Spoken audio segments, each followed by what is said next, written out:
একদম আমাদের চোখের সামনে যখন ছেলে মেয়েদের উপরে আক্রমণটা হলো, তখন আমরা শিক্ষক কমিউনিটি, আমরা আমাদের ছেলেমেয়েরা যারা আহত হলো, যারা পেলো, এটা নিয়ে আমরা খুব তীর্যকভাবে নানান ফোরামে কথাবার্তা বলতে শুরু করি। জুলাইয়ের প্রেক্ষাপটটা যেন অতি প্রত্যাশিতই ছিল এবং এটা ঘটবেই এমন একটা অবস্থা ছিল, কারণ দীর্ঘ সময়ের ফ্যাসিস্ট আচরণ এবং সরকারের নানামুখী নানা বাহিনীর যে অন্যায় আচরণ, এতে করে যেন দেশের মানুষ মুক্তিই চাচ্ছিল। এরা আর এটাকে এই আর সামনে যাক এরকম যেন কারোরই প্রত্যাশা ছিল না। ঠিক সেরকম একটা জায়গা থেকে আমরা যখন আমাদের ছাত্রছাত্রীদের সাথে কথা হতো, ছাত্রছাত্রীরা হলের, ইউনিভার্সিটির নানান ইস্যুতে যখন কথা বলেছে, আমরা সবসময় ছেলে মেয়েদের বলেছি যে তোমরা ধৈর্য ধরো, চেষ্টা করো, এটার পরিবর্তন হবেই। যে সময়টা জুলাইতে এসে পরিবর্তন হলো, সেটা যেন বাংলাদেশ, ঢাকা ইউনিভার্সিটি সহ সারা প্রান্তের মানুষ যেন এটার জন্যই অপেক্ষা করছিল যে এরকম একটা ঘটুক, এবং সেটাই ঘটেছে। তো এক্ষেত্রে আমাদের প্রথমত ব্যক্তিগতভাবে আমরা শিক্ষক কমিউনিটির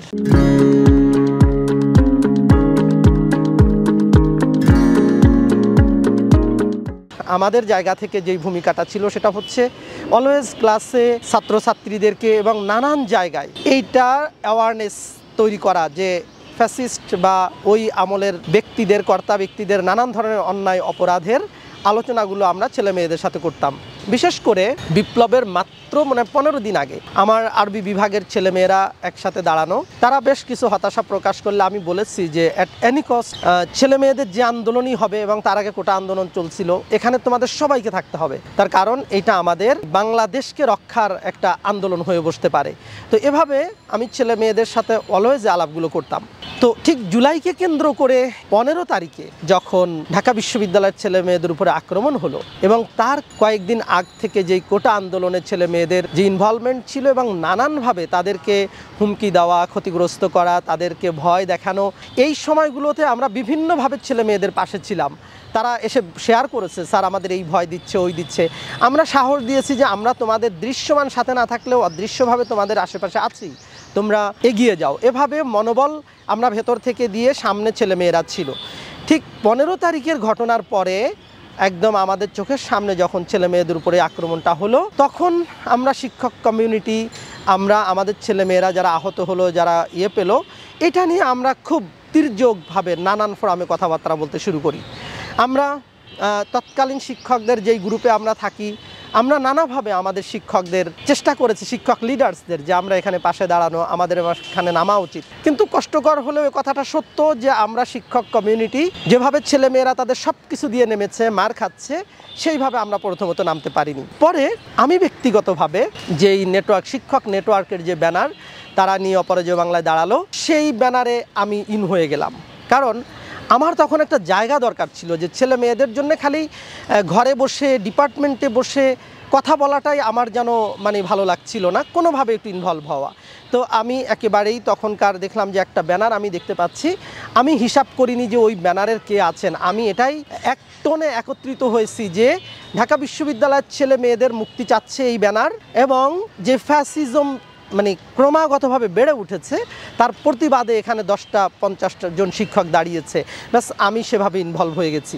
এবং এই ইনভলভ হওয়ার পরে এরপরে আমাদের আরও অন্যান্য শিক্ষক কমিউনিটি যারা সাদা দল রয়েছে এবং আরও যত রকমের শিক্ষকের আন্দোলন হয়েছে, সকল শিক্ষকদের, ইভেন কোনো সময় ছাত্রদের ইভেন্টেও আমরা অংশগ্রহণ করেছি, যাতে করে ছেলে মেয়েদের, বাংলাদেশের মানুষের উপরে ওভারঅল এই অন্যায়টা থেকে যাতে এই দেশকে, এই বাংলাদেশকে এবং বিশেষ করে ঢাকা ইউনিভার্সিটিতে যত অন্যায় অপকর্ম হচ্ছে সেখান থেকে যেন বের হওয়া যায়, এবং একটা যেন স্বাধীন কথা বলার মতো, মত প্রকাশের মতো একটা জায়গা তৈরি হয়। সেখান থেকে আমাদের এই একেবারে অ্যাক্টিভ এবং সিরিয়াস ইনভলভমেন্টটা ছিল, সেটা মাঠে ঘাটে, ক্যাম্পাসে এবং ইন্টারনালি ছেলে মেয়েদের উৎসাহিতকরণে।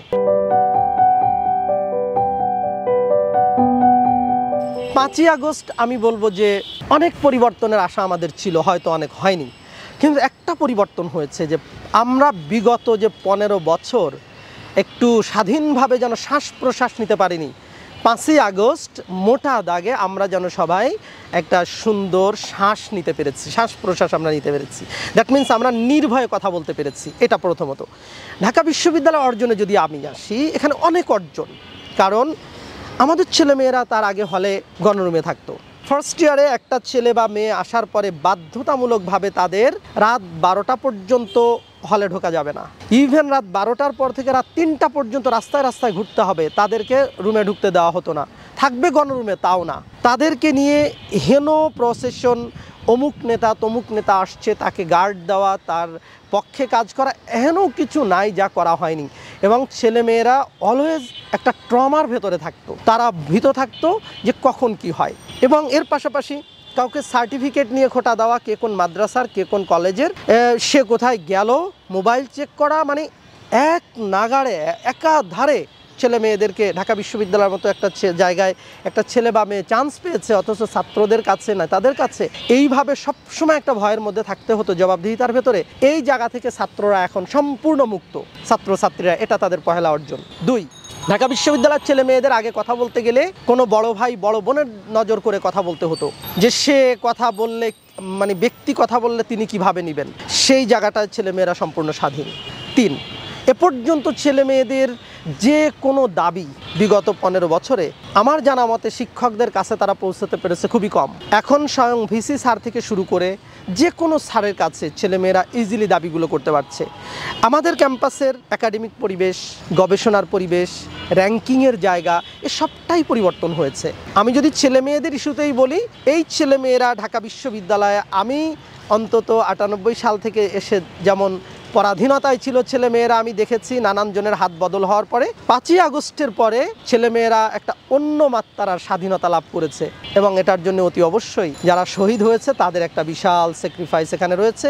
তাদের হাত ধরেই আজকে ঢাকা বিশ্ববিদ্যালয় সহ সারা বাংলাদেশের বিশ্ববিদ্যালয়ের ছেলেমেয়েরা নতুন স্বাধীনতার স্বাদ তারা পেয়েছে, এবং অসংখ্য অর্জন আছে। এই পরিসরে হয়তো অতটা বলা কঠিন।